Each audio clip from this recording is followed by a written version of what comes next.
Hello. So now we're going to talk about how do we find the range of these random numbers that we're choosing. So is it possible for these numbers to be too small? Is it like what's too large, what's too small? Like how does this actually affect our loss and our network performance? So we're going to try a few different ranges here. So negative 0.1 to zero point 0.1, and then 0.01, and then 0.001. So we're just going to try all these and then see how they compare, and then see which one is too small. Okay, so here I'm plotting out the losses for basically 4 different runs with different weight initializations.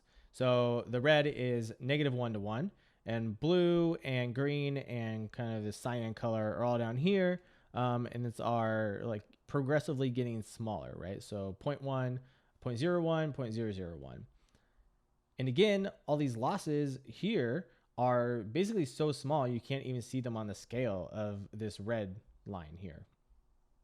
So from this, we can easily see that choosing smaller ranges for our weight initialization is helping train the network. So now we can look at the validation accuracy. So for -1 to 1, we have 91%. And then from -0.1 to 0.1, we have 97%. So decreasing our range for the weight initializations increase the accuracy a lot. But now we see that as we progressively decrease our range, the accuracy starts getting worse and the loss gets higher.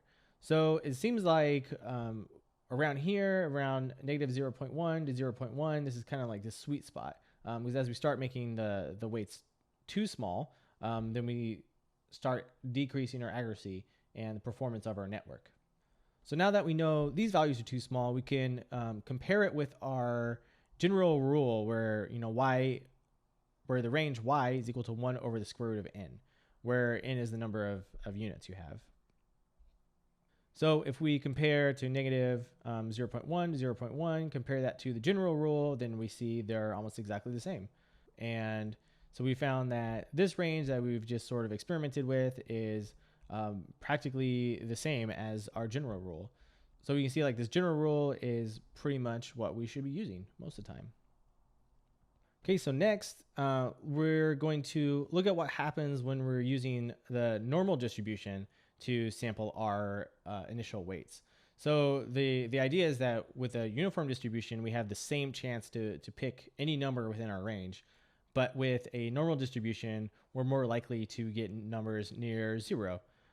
So let's see how this affects our accuracy and our loss.